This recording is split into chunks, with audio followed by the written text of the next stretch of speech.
एक दिन पूजा अपने स्कूल गई होती है। पूजा कक्षा 10 में पढ़ रही थी और उसके बाद से जब वो स्कूल जाती है, टिफिन विफिन अपना तैयार करती है, उसकी माँ स्कूल भेज देती है। वो दो क्लास अटेंड करती है। जैसे ही अंग्रेजी की कक्षा की क्लास वो ले रही थी, तभी अचानक पूजा के पेट में दर्द होने लगता है। अब जब वो पेट में दर्द होने लगता है तो पहले तो वो थोड़ा इग्नोर करने की कोशिश करती है, लेकिन धीरे धीरे उसका जो दर्द है वो बढ़ते जाता है। अब ये हाल हो जाता है कि पूजा पेट पकड़कर क्लास में रोने लगती है। अब क्लास टीचर भी हैरान और परेशान हो जाती है। अब तुरंत पूजा की माँ दुर्गावती को फ़ोन जाता है कि आपके बच्चे की हालत बहुत ख़राब है, आपके बच्चे के पेट में दर्द हो रहा है, जल्दी से आइए। तब तक हम उसको नज़दीकी अस्पताल में लेकर जाकर डॉक्टर को दिखाते हैं। अब पूजा की जो माँ होती है दुर्गावती, वो दौड़े दौड़े अस्पताल में जाती हैं, अपने बेटी की जांच कराती हैं और डॉक्टर से पूछती हैं कि क्या बात है। डॉक्टर कहता है हो सकता है कि गैस की कुछ दिक्कत हो, तो डॉक्टर जो है एक गैस की गोली और एक पेट दर्द का पेन किलर दे देता है। लेकिन पूजा को फिर भी आराम नहीं होता है। फिर भी पूजा की जो दर्द होती है पेट की, वो लगातार बनी रहती है। अब डॉक्टर भी परेशान था कि जो गैस की दवा भी दे दी, पेट दर्द की दवा भी दे दी, पूजा का पेट दर्द नहीं बंद हो रहा है। अब जो डॉक्टर है वो फिर पूजा का अल्ट्रासाउंड कराता है। अल्ट्रासाउंड की 2-3 घंटे के बाद रिपोर्ट आती है और रिपोर्ट में दोस्तों कुछ ऐसा होता है, कुछ ऐसा निकलता है जिसे सुनने के बाद आपके भी होश उड़ जाएंगे। डॉक्टर दुर्गावती को ये बात बताता है, रिपोर्ट के बारे में बताता है, तो उसकी माँ के भी पैरों तले जमीन खिसक जाता है। वो अपनी बेटी को लगती है मारने पीटने लगती है और पूछती है कि आखिर में ये सब कैसे हो गया, तुमने तो मुझे कहीं भी मुंह दिखाने लायक नहीं छोड़ा। दोस्तों आखिर में पूजा की रिपोर्ट में ऐसा क्या था कि जिसे देखने के बाद से हर कोई सन्न रह गया और दंग रह गया। इसका खुलासा दोस्तों तब होता है ये जो बात है पुलिस तक पहुंच जाती है। पुलिस आती है और इसकी छानबीन शुरू करती है। उसके बाद से जो चीज सामने निकल कर आती है, जिसे सुनने के बाद आप भी चौंक जाएंगे और आपके भी होश उड़ जाएंगे। तो दोस्तों आखिर में इस रिपोर्ट में क्या था, इसका हम खुलासा करेंगे। इससे पहले आपसे गुजारिश है कि अगर आप चैनल पर दोस्तों नए हैं तो चैनल को सब्सक्राइब कर लीजिए, वीडियो को लाइक कर दीजिए, बेल आइकन को क्लिक कर दीजिए। आप चाहते हैं कि मैं अपनी वीडियो में आप लोगों का नाम लूँ तो अपने नाम के साथ साथ अपने जिले मोहल्ले कस्बे का नाम करके ज़रूर बताएं। तो चलिए दोस्तों ज़्यादा देर ना करते हुए इस कहानी की शुरुआत करते हैं। दोस्तों ये जो घटना है गोरखपुर की घटना है। गोरखपुर में नागेश का परिवार रहता है। नागेश की एक ही बेटी थी। नागेश दिल्ली रहते थे और वहाँ पर वो इंजीनियर थे। नागेश का जो भाई था जिसका नाम रमेश होता है, रमेश की मृत्यु हो जाती है। रमेश का एक बेटा था, तो रमेश के बेटे का वो लालन पोषण वो खुद ही करने लगते हैं। अब जो नागेश थे वो अपने बड़े भाई के बेटे को अपने पास रख लेते हैं और उसको पालने पोसने लगते हैं। नागेश के बड़े भाई के बेटे का नाम किशन होता है। किशन और पूजा दोनों की उम्र में 5 साल का अंतर था। पूजा 15 साल की थी तो जो किशन था वो 20 साल का था। नागेश बाहर रहते थे तो ऐसे में सारी जो जिम्मेदारी है नागेश की पत्नी दुर्गावती के ऊपर आ जाती है। पति दूर रहकर कमाता था, तो जो दुर्गावती थी काफ़ी ज़्यादा अच्छी पत्नी थी, काफ़ी ज़्यादा अच्छी गृहस्थनी थी।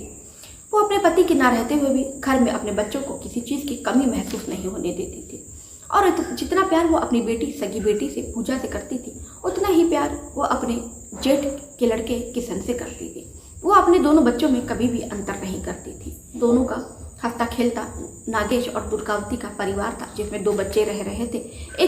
एक अपना खुद का बच्चा था, एक सौतेला बच्चा था और भाई बहनों में आपस में काफ़ी ज़्यादा प्यार भी था। जो किशन था वो धीरे धीरे बड़ा हो रहा था और किशन जो था नागेश का बहुत ज़्यादा चहेता था, क्योंकि उसके पिता नहीं थे।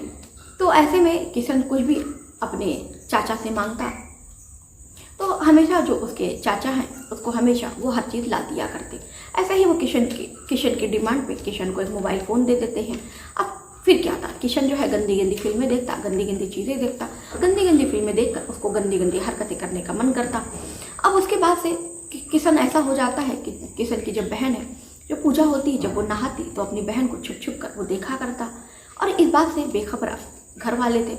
एक बार ऐसे ही पूजा नहा रही थी और दुर्गावती किचन में काम कर रही थी और जो किशन था वो छुप कर अपनी बहन को नहाता हुआ देख रहा था। अब तभी दुर्गावती किचन से बाहर आती है किसी काम से और वो किशन को देख लेती है। उसके बाद से जैसे वो किशन से पूछती है कि तुम क्या कर रहे हो, तो वो कहता है कि अब बहन ने टॉवल मांगी थी तो वही मैं बहन को देने आया था। अब उसके बाद से दुर्गावती यहीं पर वो गलती कर देती है।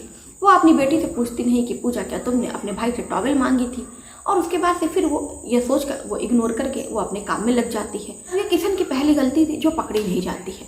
अब उसके बाद से जो किशन का जो मन है वो और बढ़ने लगता है। अब किशन तरह तरह की चीज़ें मोबाइल में सर्च करने लगता है और ऐसे ही देखते देखते जब किशन की माँ घर पर नहीं होती तो वो अपनी बहन को नशीला पदार्थ देता और नशीला पदार्थ देने के बाद से जब उसकी बहन बेहोश हो जाती तो उसी बेहोशी की हालत में वो उसके साथ शारीरिक संबंध बनाता। ऐसा ही जो सिलसिला है तकरीबन 6 महीने तक चलता है और इसका जो खुलासा तब होता है कि जब एक दिन पूजा जो है अपने स्कूल गई होती है। पूजा जब स्कूल गई होती है तो अचानक उसके पेट में दर्द होने लगता है। जब उसके पेट में दर्द होने लगता है तो जो पूजा होती है वो पेट पकड़कर रोने लगती है। उसके बाद से वो जो मैडम होती हैं दुर्गावती को फ़ोन करती हैं, फ़ोन करके उसको कहती हैं कि आप नज़दीकी अस्पताल में आ जाइए, हम आपकी बेटी को वहीं लेकर जा रहे हैं। उसके बाद से जो डॉक्टर होते हैं पूजा को देखते हैं और देखने के बाद उसको दवा देते हैं, लेकिन जो पूजा है वो ठीक नहीं होती है। उसके बाद से दोस्तों जो फिर डॉक्टर जो है पूजा का अल्ट्रासाउंड कराता है, फिर अल्ट्रासाउंड की रिपोर्ट में पता चलता है कि पूजा जो है वो गर्भवती है, वो पेट से है। और जैसे ही डॉक्टर ये देखता है और बच्चे की उम्र देखता है तो बिल्कुल हैरान हो जाता है। वो बच्चे की माँ के पास रिपोर्ट लेकर पहुँचता है और पूछता है कि आपकी बच्ची इतनी कम उम्र में प्रेग्नेंट कैसे हो सकती है, आपकी लड़की गर्भवती है। अब जैसे ही दुर्गावती ये बात सुनती है उसके पैरों तले ज़मीन खिसक जाती है। वो कहती है डॉक्टर साहब आप ये क्या कह रहे हैं, आप गलत कह रहे हैं, इतनी कम उम्र में मेरी लड़की प्रेग्नेंट कैसे हो सकती है। अब उसके बाद से डॉक्टर कहते हैं कि देखिए जो मैं कह रहा हूँ वो सही कह रहा हूँ, अगर आपको यकीन ना हो तो आप रिपोर्ट देख सकती हैं। अब तुरंत जो है दुर्गावती रिपोर्ट लेकर अपनी बेटी की देखने लगती है। उसके बाद वो तुरंत अपनी बेटी के पास पहुँचती है, उसको मारती है, पीटती है, डांट फटकार लगाती है। अपनी बेटी से वो पूजा से पूछती है कि बताओ तुमने ये सब किसके साथ किया है। अब पूजा भी परेशान थी कि आखिर में उसने किया क्या है और वो क्यों मार खा रही है। अब वो अपनी माँ से बार बार पूछती है कि माँ मैंने ऐसा क्या किया है। माँ उसकी कहती है कि ये तो तू ही बता कि अपना मुंह कहाँ काला करवा रही थी। अब उसके बाद से ये जो बात है तुरंत जो है वो अपने पति को दिल्ली फ़ोन करके बताती है। उसके बाद से जो नागेश होता है वो अपनी पति दुर्गावती से कहता है कि तुम परेशान मत हो, मैं तुरंत ट्रेन लेकर तुम्हारे पास पहुंचता हूं। उसके बाद से जो नागेश होता है वो ट्रेन पकड़ने के लिए घर आने के लिए वो स्टेशन जाता है और स्टेशन से टिकट कटाता है वो और घर आने के लिए वो बैठ जाता है। इधर दुर्गावती जो होती है वो अपनी बेटी को बहुत ज़्यादा पीटती है और उसके बाद से जो डॉक्टर होते हैं उनको भी समझ में नहीं आता है। उनको भी लगता है कि कोई ना कोई बहुत बड़ा गंभीर मामला है, हो सकता है इस बच्चे के साथ किसी ने बलात्कार किया है। उसके बाद से जो डॉक्टर होता है तुरंत वो पुलिस को फ़ोन कर देता है। इधर अस्पताल में पुलिस पहुँच जाती है और उनकी बेटी से पूछताछ करती है और दुर्गावती अब और ज़्यादा परेशान हो जाती है क्योंकि इसका जो पति था वो भी बाहर था। अब देखते देखते ये जो बात है पूरे अस्पताल वालों को पता चल जाती है और पूरा शोर मच जाता है, हाहाकार मच जाता है कि इतनी कम वर्ष की लड़की कैसे गर्भवती हो सकती है। हर कोई जानना चाह रहा था कि आखिर में इस लड़की के साथ ऐसा किसने किया है। उसके बाद से सुबह होती है, उसके बाद से तब तक नागेश भी आ जाता है दिल्ली से। उसके बाद से जो पुलिस है वो बच्ची से पूछती है कि आखिर में तुम्हारे साथ बेटा किसी ने क्या ऐसा कुछ गलत किया है, लेकिन लड़की को तो कुछ पता ही नहीं था कि उसके साथ ऐसा किसी ने कुछ किया भी है। वो बार बार यही कहती है कि मुझे नहीं पता। मम्मी भी जब उसकी पूछती हैं, मारती हैं, पीटती हैं तो वो अपनी मम्मी से भी यही कहती है कि मम्मी मुझे इस बारे में कुछ भी नहीं पता, मैंने किसी के साथ कुछ भी गलत नहीं किया है। अब इधर पुलिस भी परेशान थी, हैरान थी कि आखिर में ये हुआ तो कैसे हुआ। अब जो पुलिस है वो छानबीन करना यहीं से शुरू कर देती है। वो आस पड़ोस के लोगों को शक के घेरे में लेती है, उनसे पूछताछ करती है। माँ से भी पूछताछ करती है दुर्गावती से कि आपके घर में कौन आता था, कौन जाता था, लेकिन कहीं से कोई सुराग नहीं मिल पाता है। अब तकरीबन देखते देखते साल भर का वक्त बीत जाता है। खैर लड़की का अबॉर्शन तो कर दिया जाता है, लेकिन कहीं ना कहीं अब भी सवाल था कि आखिर जो लड़की है वो गर्भवती कैसे हुई। पुलिस वाले हर तरीके से छानबीन करते हैं लेकिन कहीं भी उनको कोई सुराग नहीं मिल पाता है। घर खानदान वालों से भी पूछताछ करते हैं और लड़की के घर में जो भी लोग आते जाते थे हर किसी को शक के घेरे में लिया जाता है, उनसे पूछा जाता है, लेकिन कहीं भी कुछ भी पता नहीं चल पा रहा था। इसी तरह देखते देखते ये जो केस है सुलझने का नाम नहीं ले रहा था। सुलझने की बजाय ये जो केस है बिल्कुल अनसुलझता जा रहा था। अब तकरीबन दोस्तों इस केस को पुलिस को सुलझाने में साल भर का वक्त लग जाता है।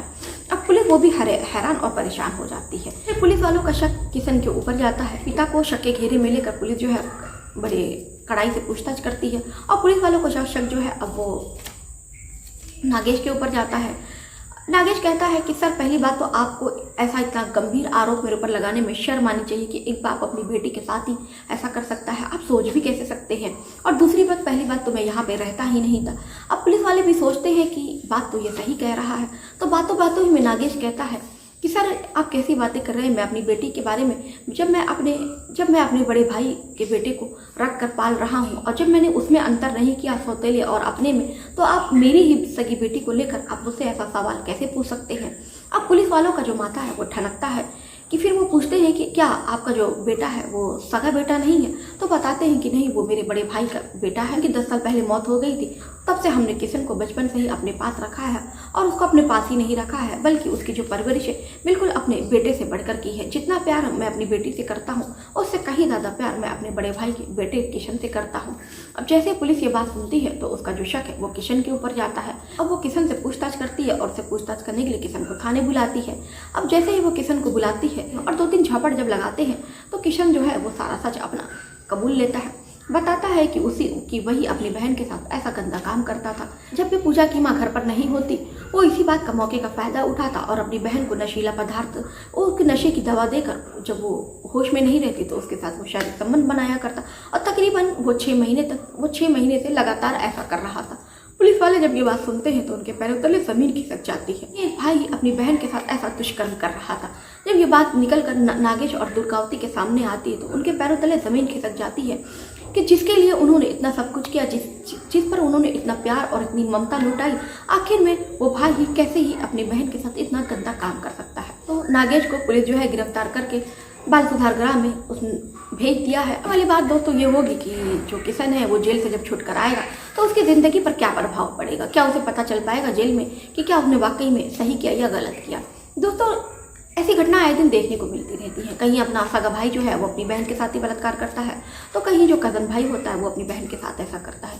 तो दोस्तों आखिर में इसमें किसकी गलती है? अपनी राय जो भी होगी कमेंट में करके ज़रूर बताइएगा। मिलते हैं फिर ऐसे ही किसी और घटना के साथ, तब तक के लिए अपने चैनल को दोस्तों सब्सक्राइब नहीं किया तो चैनल को सब्सक्राइब कर लीजिएगा।